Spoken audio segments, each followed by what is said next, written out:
I'm David Haynes, and welcome to OnPolitics. We're going to be talking with Craig Gilbert of our welcome. Bureau. Good to see you. Great to be with you. So you're working on a piece for a business reporter for the Journal Sentinel. A lot to talk about today. Let's go to the headlines. We'll be talking with Craig Gilbert about what Paul Ryan may be up against after the presidential election with a new Congress. Then we'll go to Guy Bolton to talk about Obamacare. Higher rates came out this week for 2017. He'll talk about what that means politically. Finally, the race for Senate. And then we'll talk about, in Milwaukee, an effort to deal with strip clubs. We'll take your questions, and we'll have winners and losers. But first, let's go to Craig Gilbert in Washington. Craig Gilbert, welcome. Good to see you. Great to be with you. So you're working on a piece for some time in the coming days about the environment in Congress post-election. What are you finding so far? Well, the first thing we're looking at is just, the House election landscape and how likely Republicans are to retain their majority on Election Day. Each party has a big obstacle to overcome. The Republicans' obstacle is Donald Trump in the top of the ticket. He's a drag on many House Republican incumbents, particularly in suburban high education districts. There's a lot of those that are being contested where Donald Trump is not particularly popular. But the challenge for Democrats is that there just aren't that many competitive seats anymore. The playing field is really narrow. They've got a big margin to overcome. But because of a combination of redistricting and the way the Republicans have drawn the lines to favor the Republican Party in many states, and also just the geography of the American electorate, where Democrats are more concentrated in urban districts, and so their votes are not they're not getting the most out of their voters because they're packed into into a fewer number of districts. That is a huge kind of structural problem for Democrats to overcome. So they could easily win the most House votes nationally, but not win a majority of House districts. Yeah. But it's pretty likely that the Republican majority will narrow, correct? Yes, it's very likely. It's just a question of how much, and that has implications, obviously, for the forward and for current House Speaker Paul Ryan. Right. So let's talk about Ryan for a minute. There's been a lot written in the last couple of days in the national press about what many are calling a civil war in the Republican Party, and what implications that might have for Ryan. In fact, there's even talk that he could be deposed as Speaker of the House. What do you make of that? Well, he has opponents in his own caucus. The Freedom Caucus is kind of a group of more militant conservatives among the House Republicans. Right. They have some grievances left over from before the election, and some of them are unhappy with Ryan for not being, in their eyes, sufficiently supportive of Trump. Ryan, as we've talked about, has tried to thread the needle. As House Speaker, he made the calculation that he couldn't repudiate his endorsement of Trump, but at the same time, he's told his members that they're free to handle Trump as they see fit, including those members, more moderate Republicans in these districts I just talked about, where Trump isn't popular, where they do have to distance themselves from the top of the ticket. So it's partly a question of whether the votes are there to try to push Ryan out, but also if Ryan remains, how big is his majority, what's his margin, what's his cushion, and the tighter that majority, the more trouble the kind of conservative faction within his caucus can cause him. Right. And so what does it mean for moving legislation? Let's assume for a moment that this is a scenario we see. We don't know who's going to win the presidency yet, but Hillary Clinton, it looks to be in good shape. If she wins, and if Ryan has a narrow majority in the Congress, what's it mean for getting legislation through the Congress in the next session?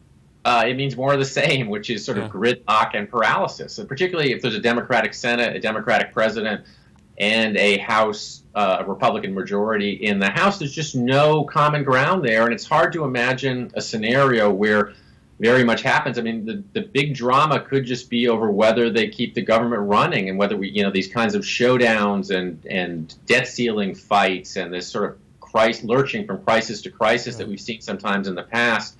There's going to be more drama around those kinds of standoffs in the government, but there's not a lot of incentives in the Republican Party right now to kind of meet the Democrats halfway. Paul Ryan's going to be under assault from his right flank, which is going to make it more difficult for him if he is the speaker to cut deals with the Democrats. So I would say if you're hoping for a lot of bipartisan progress and action, hold your breath. Yeah, all right. Well, one final question, and again on Paul Ryan. A lot of people think he has designs on 2020. Who knows? But if he does it make any sense to continue as Speaker of the House well into this next administration? It may not. I mean, it's, he knew and we knew when he took the job that it was kind of a no-win political job. The history he really didn't want it. And so I think it's, it may be in his best political interest to step away from the speakership. Whether he does that or not, we'll have to wait and see. All right. Craig Gilbert in Washington. Thanks so much. Great to be with you. So another big issue is Obamacare. Some higher rates are expected in 2017, and I sat down with Guy Bolton, a business reporter for the Milwaukee Journal-Sentinel, just a few moments ago to talk about that. So I'm here with Guy Bolton, a business reporter for the Milwaukee Journal-Sentinel. Guy, big news this week on Obamacare, the Affordable Care Act. Some of the premiums are expected to go up, will go up in 2017. What's happening there? Why is that happening? Well, as we reported in August, premiums are expected to rise sharply in most markets, not all markets, for next year. What's happened is... And we're talking about 23 to 25% on average around the country, right? Something like that. Yes, but averages, of course, can be misleading. They're looking at about 16% on average in Wisconsin, but we will not know what Wisconsin rates are until November 1st. What really matters is how much rates will go up with the plans that have the largest market share in this state and in other markets. What has happened, as we have reported, is the marketplaces, or the individual market, which is a small piece of the overall market, have drawn more sick people than expected and fewer young and healthy people. Actually, they may have expected large numbers of sick people because, as the law requires now, insurers have to cover people with pre-existing conditions. For providing health care for these people is expensive.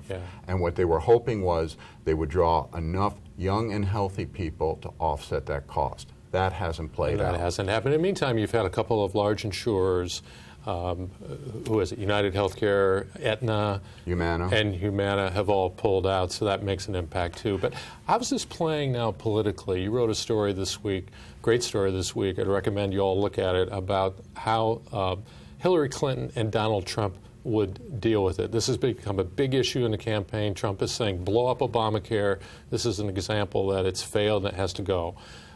So what would he do and what would Clinton do? Donald Trump's proposals are less detailed than Clinton's, but he has made clear that he would repeal it. He has said that he would work with Congress to have a plan ready for implementation when the law is repealed. What kind of shape or form that would take is unknown. Clearly there would be a cost. Clearly there would be trade-offs. You cannot cover people, you cannot expand coverage without there being a cost. Clinton has proposed a long list of proposals on health policy. Among her ideas for the Affordable Care Act would be a slight increase in the subsidies. Another is a potential buy-in for people 55 to 64 in Medicare. Chances of that getting through in all likelihood are slim, but if you took out that piece of the market, there would be less need for young and healthy people older people to subsidize older people. And she's talking about the so-called public option too. What is that? To be honest with you, I know little about the public option, and she has only made passing references to it. It is in the Democratic platform, but again, she has made only passing references essentially to it. Broad strokes, though, isn't it? The government offering competition in the exchanges. It would be a government-run health plan. But there is no reason to believe that a government-run health plan would have a competitive advantage over other commercial insurers unless they dictated what they would pay, such as paying Medicare rates or Medicaid rates. Medicare rates are far lower than commercial rates. It would essentially wipe out commercial insurers. There is no way they could compete with a government plan that was paying hospitals and doctors less than they pay. So you're going to be working on a story in the coming days, too, about how this is playing in the U.S. Senate race between Ron Johnson and Russ Feingold. Anything you can tell us about what you're finding there so far? Senator Johnson is a strong opponent of the Affordable Care Act. Senator Feingold supports it. What Senator Johnson would replace it with is not clear. 20 million people have gained coverage from the Affordable Care Act. Whether you just remove coverage, their coverage is a question. And again, any proposals. We did a story a year ago last summer on some of the conservative proposals to replace Obamacare, and they would entail trade-offs, and they also would carry a price tag. Yeah, which is always the case when you talk about health care. Well, Guy Bolton, thank you so much. Good to talk to you. Thank you. So now I'm back with Dan Bice, columnist for the Milwaukee Journal Sentinel, and Mary Spicuzza. So Dan, let me turn to you first. Talk about the U.S. Senate race. We just heard Guy talking about how Obamacare is playing a role there, but there are some other things happening, and it came out in an editorial board meeting we had with Ron Johnson last week. Our own editorial board meeting. That's right. So the context is the race has been tightening. Feingold's been ahead in most polls so far, but it's in most of the polls, recent polls, Johnson's within the margin of error. A strategy that's been working for Senator Johnson is he's done positive ads. Probably the best known one is this diaper ad where he's changing a kid's diaper, which I'm sure he does every day. All the time. And the Super PAC has been running the negative ads attacking Russ Feingold. But the race seemed to take a very personal turn in our edit board when we were talking about what Senator Johnson thought of Russ Feingold. And well, you asked the question. It seems like maybe you don't respect him, and he said, "No, I don't, no, and I don't respect phoniness." And then he doubled down on it the next day. He said he was a phony, and I don't think that was planned because this isn't probably something that appeals very much to independents at all, but it's something that seems to be what he truly thinks and believes. Feingold responded by saying he does respect his opponent and the office he holds, and he's since come out with an ad highlighting this exchange at the edit board and so forth. So, and then the race has become much more negative this week, and almost every day there are new ads, new digital ads, new TV ads, new radio ads. The most recent is Ron Johnson has done his own negative ad attacking Russ Feingold for his political action fund and nonprofit Progressives United. So, do you think that is a reflection of where their internal polling is standing at the moment, or is maybe it just how the campaign's unfolding? No, I think as I said last week, the debates. I think you can watch debates and say who's going to win or lose, but you can actually generally tell where the candidates think they stand in the race. And I think it was clear Ron Johnson thinks he's still behind in the race, whether it's by a couple points or 5 points or whatever it is. But I think he perceives and their campaign perceives that he's behind. So I think it worked well for them to close the gap with some of these positive ads. But I think we should expect to see negative ads from his side. If Feingold is feeling better, you try to close out the campaign with an upbeat ad. So maybe the very last ad will be that way. But today, Feingold's ad is attacking Ron Johnson and tying them together, the Ronald and the Donald, saying that the two of them are bad for Wisconsin women. So I think for the next week, we're going to see a lot of harsh attacks. The one interesting thing in the Russ Feingold ads is almost all of them are using audio or video of Ron Johnson. I think this is an intentional thing that they're trying to use his own words against him. You don't see that so much in the Senator Johnson attacks on Feingold. So to what extent does the sort of Scott Walker get out the vote apparatus play a role in this election? Well, I think the get out the vote apparatus will be helpful to both sides. I mean, Hillary Clinton's going to be trying to get out the votes on on the Democratic side too. Much tougher election for Johnson this time around, though, because of Yeah, the difference because in of the election. numbers, this will be a tougher, and he's got to outperform Donald Trump. Trump has not been running well in any of the polls here. So I think the one with the the tougher task is Ron Johnson, and that's the reason that a number of talking heads wrote him off early on. You can find comments from talk radio people like Charlie Sykes saying that he expects Ron Johnson to lose on a couple of occasions. And I think it was a surprise to just about everybody that the most recent polls have shown the race to be as close as it is. If the race is close and the Democrats perceive it to be close, then expect to see surrogates come in the final days to try to help out Russ Feingold. Well, it sure doesn't seem like the national Republicans think it's close. Because the money they're pouring, they're not pouring money into Wisconsin as they are in other states. Right. The Senate Republican caucus is pouring money into 6 states to try to help them out because they're afraid they're going to lose the majority, and it looks like they are going to lose the majority. They're pouring it in 6 states, and Wisconsin is not one of them. But when was the last time a poll showed Ron Johnson ahead? I think their own polls So- and the Super PAC polls have shown that he's been ahead, but those are the only ones. And you usually take that sort of stuff. You have to take that with a grain of salt. We did write this week that the Super PAC is being funded largely by some really deep pockets like Diane Hendricks and Dick Eline. Those people are pouring millions into the race. Diane Hendricks has put more than $5 million into this race so far, and Dick Eline from Uline Packaging has now put more than $6 million into this race. So, I mean, it is an interesting strategy post Citizens United, where the Super PAC is the one that does a lot of the negative advertising. At least that's been the case in this race. Yeah.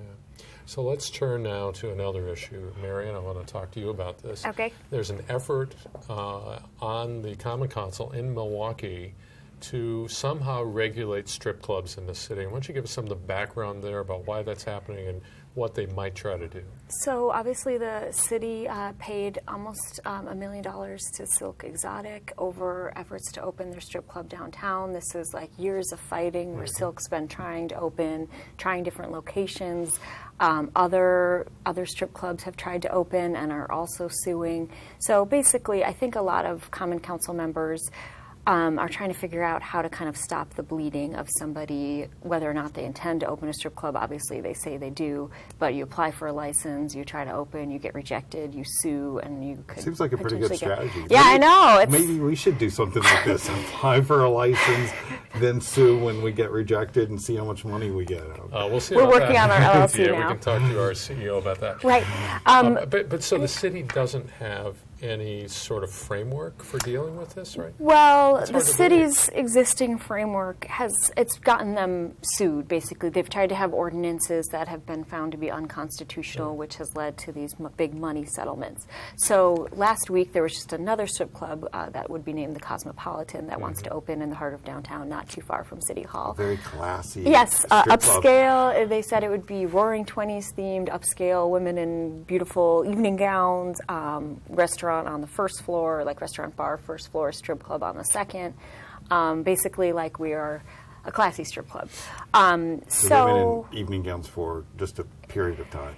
presumably some of them would keep the evening gowns on. But anyhow, so I think that it's basically like they don't see any end in sight to this. And so I think in the near future we're going to see a lot more discussion about basically how can they stop paying millions of dollars to would-be strip club owners who don't even have to run a club to make $1 million and more. So there's some ideas forthcoming on that. What do you think that might look like? You know, last year Alderman Tony Zielinski proposed adult entertainment zones where it would be, I think his was for heavy industrial, I could be wrong, but an industrial zone where these strip clubs could open. Obviously, a lot of clubs want to be in the heart of downtown, near the new Bucks Arena. So the idea would be you sort of segregate the Correct. strip clubs on one side of town or whatever. They wouldn't be near, yes, right. Or in a industrial area. Industrial area. So downtown. the problem is a lot of them want to be in the heart of They wanna be downtown. or near That's- downtown, or convenient to get to, or short. Conventioneers are and whatever. Right, short walk from hotels, Uber, or short Uber or taxi ride away. One other thing about the strip club licenses that strikes me as a little bit of a problem that I haven't seen raised or as an issue is it's not always clear who exactly is behind the strip clubs. We always hear rumors that there are many other people, and in terms of this, the licenses in what's her name, Alita Parker, who most people don't think is the money behind the Cosmopolitan. We don't know who all is investing in many of these things. I mean, we hear names with the various strip clubs that are available now, but we don't know everybody who's putting money up. And it would be nice to know if they do come up with a more comprehensive plan, if they could come up with something that lays out who is exactly financing these proposals. A strip club transparency Well, one act, of the maybe. things- But yeah, the latest Silk application that came in for, again, Old World 3rd Street, not too far from our office, did not mention John Ferraro, who has typically been the face of Silk in the past, but as we reported, he was indicted as part of a federal case in So California. that's the only reason you knew exactly, yeah. Who it was. So briefly, Mary, what have other cities done that's worked? I'm going to have to do a tour of strip clubs going to Vegas. Honestly, I don't know that. I mean, I think a lot of cities. So when I lived in San Francisco, there was a strip club area that had, well, several strip club areas. But, clearly people knew where the strip club areas were. They knew how to get to them. They were conveniently So located. other cities have done that. Other cities have had them. It has not meant the end of their cities. But, there are a lot of existing businesses who have been here a long time or are doing well, and some of them don't want a strip no club. interest in. Well, I don't want to be the one to have to approve your expense report if you actually do that tour. But with that, let's move on to winners and losers. Okay. Dan, let's go to you first. Who's your winner? My winner is Megyn Kelly, the Fox host, for her interview with, her stunning and surprising interview with Newt Gingrich this past week.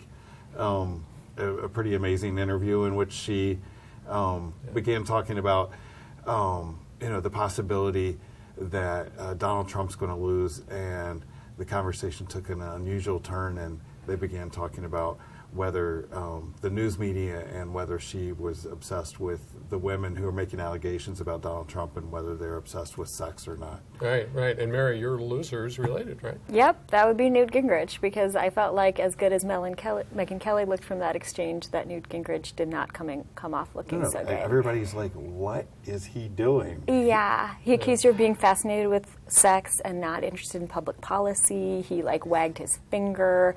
He Her reaction interrupted. when he said that was priceless too. She sort of looked like this. The side eye kind of. Me? Me, really? Yeah.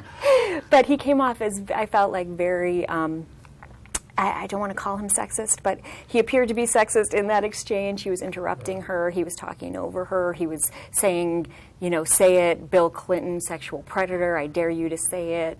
I felt like as good as she looked, and she really seemed to keep her composure and stick to, to cite polls of women being concerned about these issues. And the idea that she somehow came up with this, and why would she be talking about sex? It wasn't her who was on the Access Hollywood tape talking about grabbing women by their genitals. So, and who is Donald Trump having problems with right now? With women, and to have an old white guy telling a young female TV host. Continuing to talk about sex. Well, an old white guy who has had his own issues with Probably marital not working infidelity. with suburban women. And who led the impeachment against Bill Clinton. He's obviously had The some issues with sex. Everyone says now, and I'm sorry for speaking over you. The optics were. You might want to have him work on his anger issues after we're done. But the optics were all wrong. And the funny thing is, clearly Newt Gingrich thought he won and goes out and posts on Twitter immediately. And Trump bragged about it. Donald Trump praised him the next day and said, great job, we're not going to, basically, we're not going to take this, are we? So the Donald and how oblivious he is to what's going on in this election, this was all contained within this little exchange. Well, there's so many storylines in that one exchange, because another one is this sort of bust-up of Fox News that seems to be imminent with Hannity and possibly O'Reilly leaving, and maybe Megyn Kelly. And with Ailes already gone, does she have more license to sort of be the real Megyn Kelly? I mean, it was all really interesting to watch. Hey, let's move on to Dan, your loser. My loser is Paul Ryan, who Yeah. you might wonder because he seems to have disappeared from the scene since he said he was no longer going to defend Donald Trump, which apparently leaves him with very little to say these days. But he's very much in the crosshairs. There have been a number of stories, and I'll just cite three this week. There's one, the Breitbart website, which is Donald Trump ally and promoter, did this 3,000-word piece trying to explain that, and apparently it takes 3,000 words to say this, that he and Hillary Clinton are simpatico. And then Open borders, guess. globalists I would who. guess they were separated at birth. But go on. Yes. yeah, you had that, and then two, you had several stories pointing out that the Trump machine says if they lose that they're going to turn on some of their own, and then you have members of their own delegation, the Republican congressional members, some of the more conservative ones saying that they might try to find someone else as leader. And then one final story, which is interesting, it goes back a little way to May 12th, earlier this year, that Donald Trump brought him in to brief him on the budget. And Paul has this 20-minute talk that he does, and he cut it to 10, realizing that Donald Trump has a relatively short attention span. And 5 minutes into the talk, Donald Trump got bored and told him, okay, you're in charge of this stuff if I win. Well, things obviously have not turned out so well since then. Okay, so Paul Ryan, loser this week. Mary, who's your winner? I would say Tom Hanks, who we've all been talking about after his Saturday Night Live turn, and between Doug, the Trump supporter with the Make America Great Again Which was hat, great. which was great, yeah, on Black Jeopardy. Jeopardy, and how well he did with his answers. And I was a big fan of the David S. Pumpkins David S. skit, too, Pumpkins. in the elevator, so don't forget that. Showed his range. That was a little less political, but also really, really funny. Yeah. And Strangely so it made everyone love Tom Hanks all over again. Actually, SNL has been somewhat of a winner in this thing. I mean, I think they're Yeah, good point. They've post-debate. been right on the mark. Hey, so one question from a viewer who wants to know, I'm going to shoot it to you, Dan. Is there any way to get rid of Sheriff Clark? any way to get rid of And you had a Sheriff Clark. story this week that he doesn't appear to be going anywhere. No, he's starting to raise money already for 2018 and sent me a handwritten note to my house this week saying, thanks for writing that I have an opponent already because it makes it easier for me. I think right now he would probably do better running nationally than he probably would locally because Wisconsin voters tend not to like it when you forget what your day job is. And he's spending a lot of time on the road these days. So he's not headed to Trump TV? Maybe. He could, but he could probably do that and still be sheriff because he can do what he's doing now and still be sheriff. Okay. But he does seem to have given up on the hope of a Trump administration and getting a job there. But probably the easiest way to get rid of him is to vote in the 2018 election, it appears. All right. Well, that'll be a wrap for us this week. Thanks for joining us for On Politics. I want to thank Craig Gilbert, Mary Spacuzza, Guy Bolton, and Dan Bice. I'm David Haynes of the Milwaukee Journal-Sentinel. Thanks for being with us.